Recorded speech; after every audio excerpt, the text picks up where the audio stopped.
Welcome to Learning Tarot ASMR.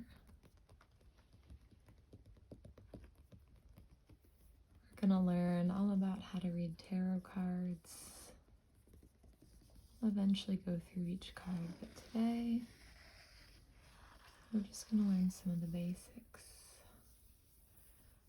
about what tarot is with some relaxing ASMR.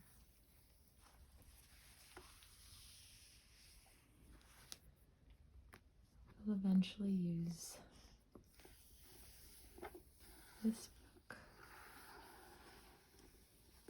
to write down what we're learning as we go. It's called The Modern Witch Tarot Journal by Lisa Sterl.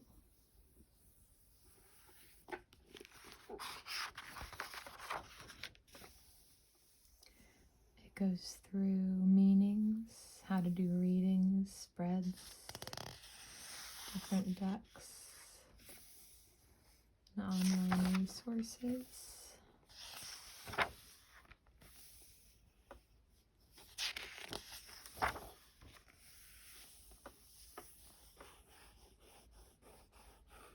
Some beautiful illustrations.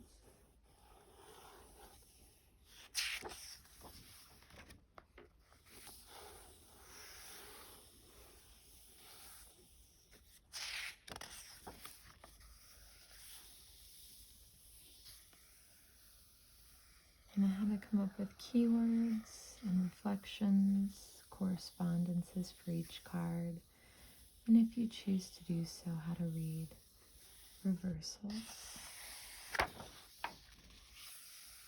And then you can record what you learn. Here, I already started, but I decided I'm going to bring you all on the rest of the journey with me.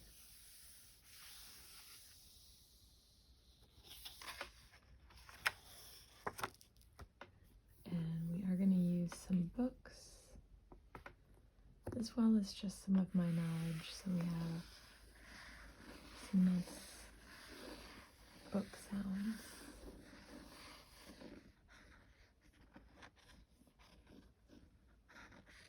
This is called Tarot, Your Personal Guide.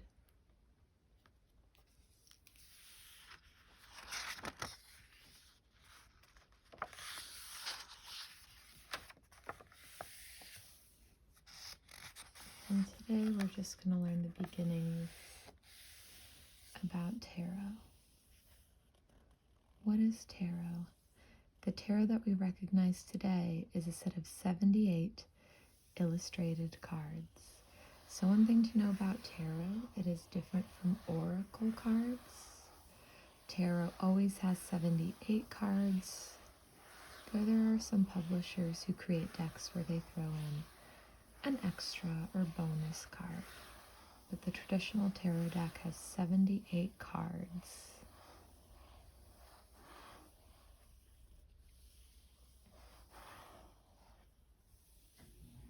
What is known about tarot is that it has ducked in and out of fashion throughout history, being damned by the church in the second half of the 14th century, resurrected by the occultists in the late 19th century, and adopted by the New Age community not long after.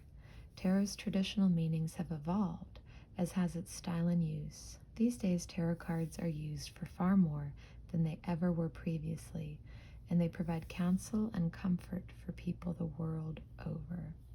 Tarot's use as an aid for reflection, healing, and psychological analysis is popular, as is its use within magical work and for fortune telling. So I'm one who uses tarot as a self-reflective and meditative tool. Don't fall into the trap of thinking that tarot tells your future. Remember that you are always able to make decisions about your own future. So if you ever have a tarot spread and you don't like what it says about your future, that's an opportunity for you to reflect and decide what you would like to change. Tarot must not rob us of our personal power and capabilities, but instead should empower and help us to live a richer life.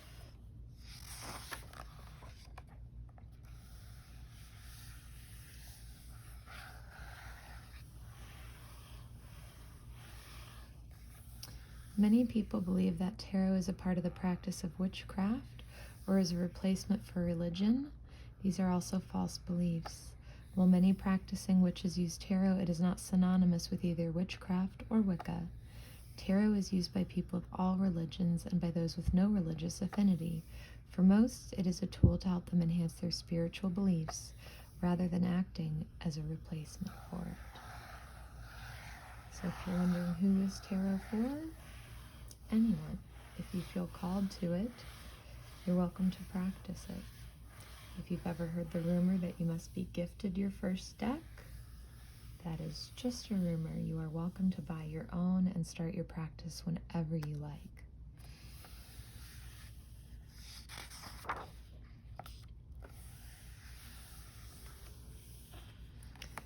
So the tarot deck that I recommend most start with is the Universal Waite Tarot, and it's the Rider-Waite-Smith deck, you may have heard it called. I have here a variation on that deck. It's a vintage Rider-Waite deck. This is, in my opinion, the best deck to learn on,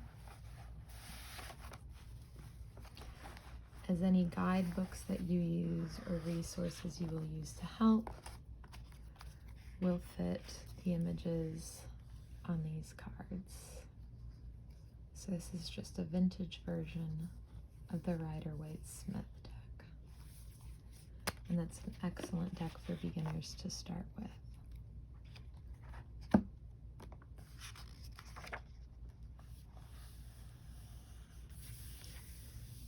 So in each deck, there are 78 cards. This book notes that you may find decks that come with more or less. Again, there are some odd exceptions, but traditional decks have 78 cards.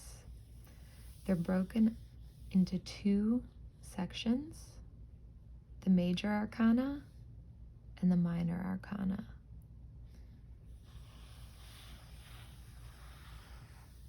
The major arcana is 22 cards. Those are more the major shifts in our life path. And the minor arcana are more the everyday situations we might face. The minor arcana are broken down into 4 elements: fire or wands, water or cups, air or swords, and earth, pentacles.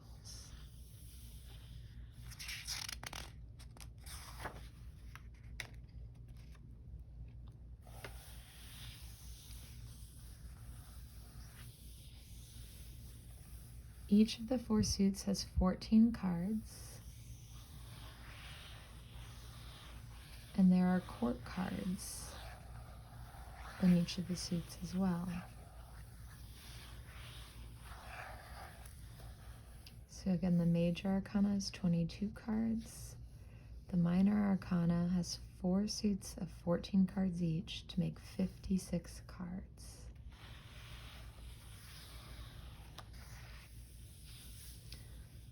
Wands is our fire element, which has to do with our drive, enthusiasm, motivation, passion, creativity. Cups are connected to water. This has a lot to do with how we feel and our emotions, and a lot of times is tied to romance. Swords are our air element, to do with thoughts and communication and intellect. Pentacles are connected to our earth element.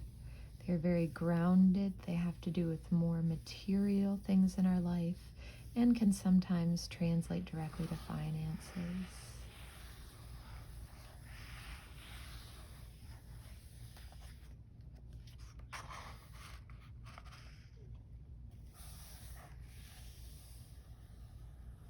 For court cards, we have pages, knights, queens, and kings.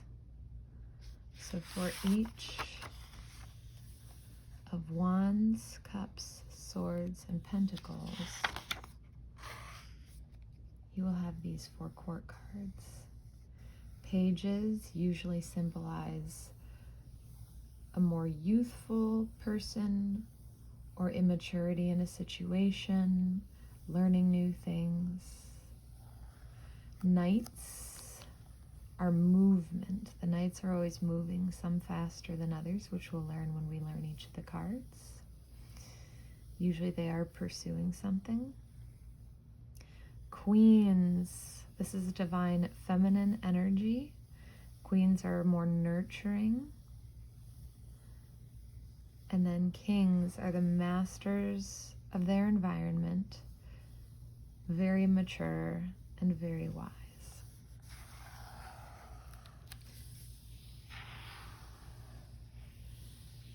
A note on genders.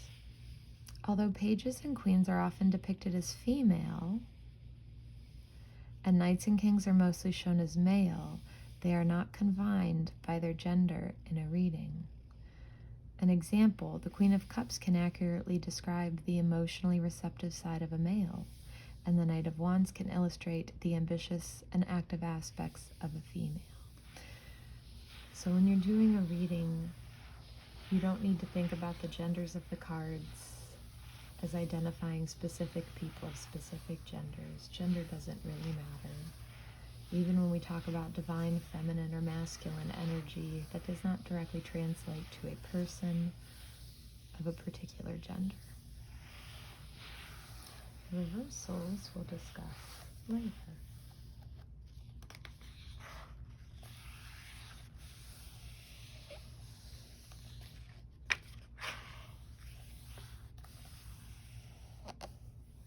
This book then goes on to go through all of the major arcana,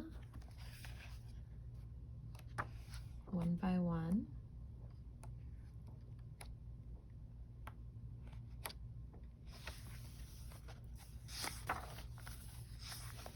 And in this series, we will eventually get through each of these cards.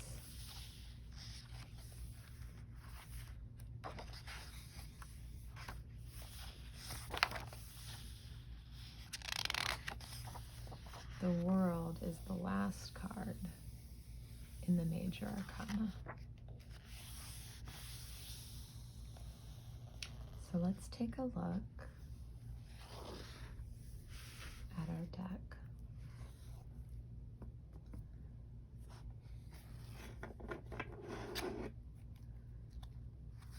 Here's an example of wands. This is the 2 of Wands. This is a major arcana card, the Sun. There are number correspondences with the major arcana as well, but they do not fall under the numbering system of the minor arcana. Here's an example of a court card, or Page of Cups. 7 of Cups. Strength. 5 of Wands. 6 of Wands. Here's another page.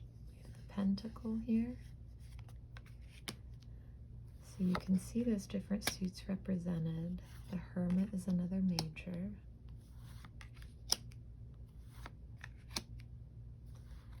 Ten of Cups. The Empress. Here's one of our kings.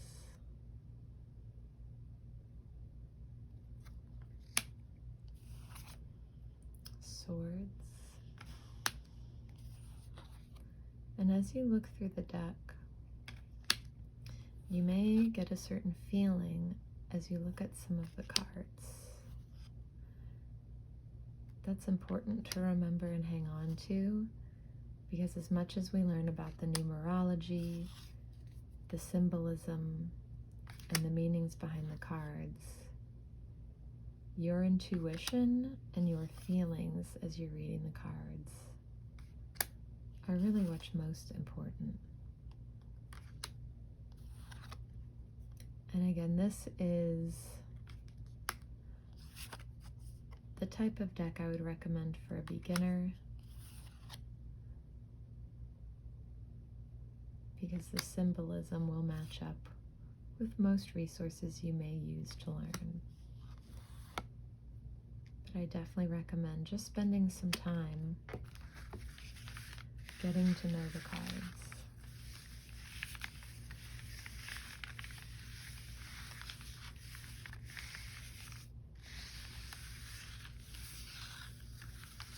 For example, if we choose a card at random,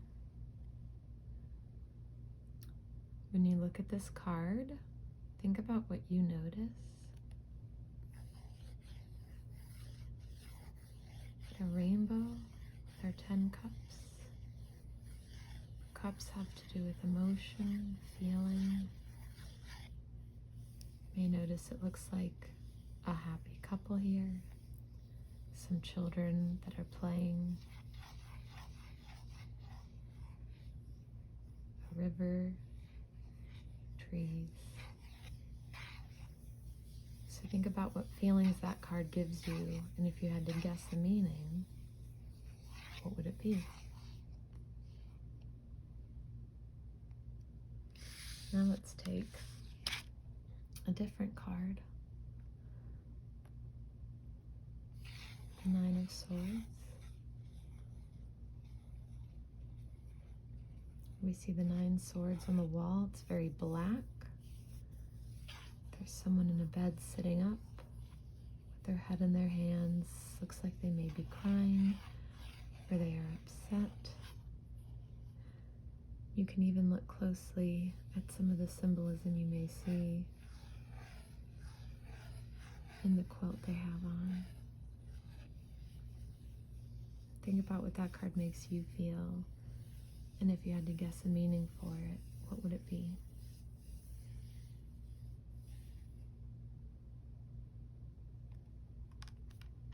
Let's try one of the majors.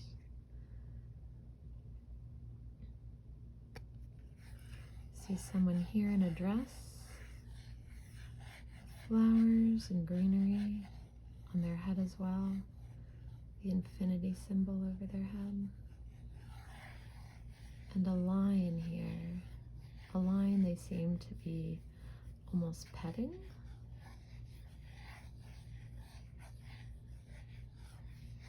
And think about what that card makes you feel and what meaning you think it would have.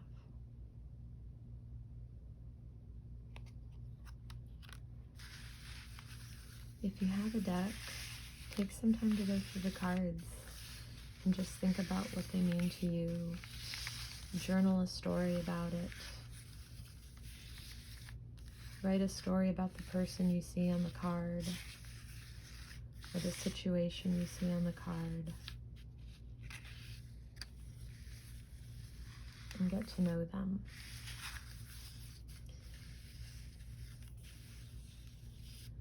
In future videos, we will go through the meanings of each card, following an order that will make it easy to remember. And I will also do deck reviews for different tarot decks.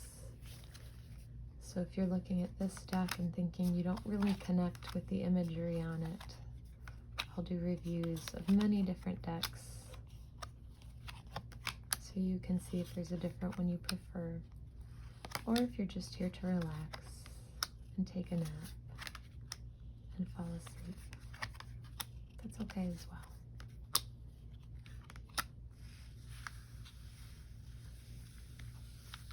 I'm gonna end this video just with some sounds of collecting the cards back into the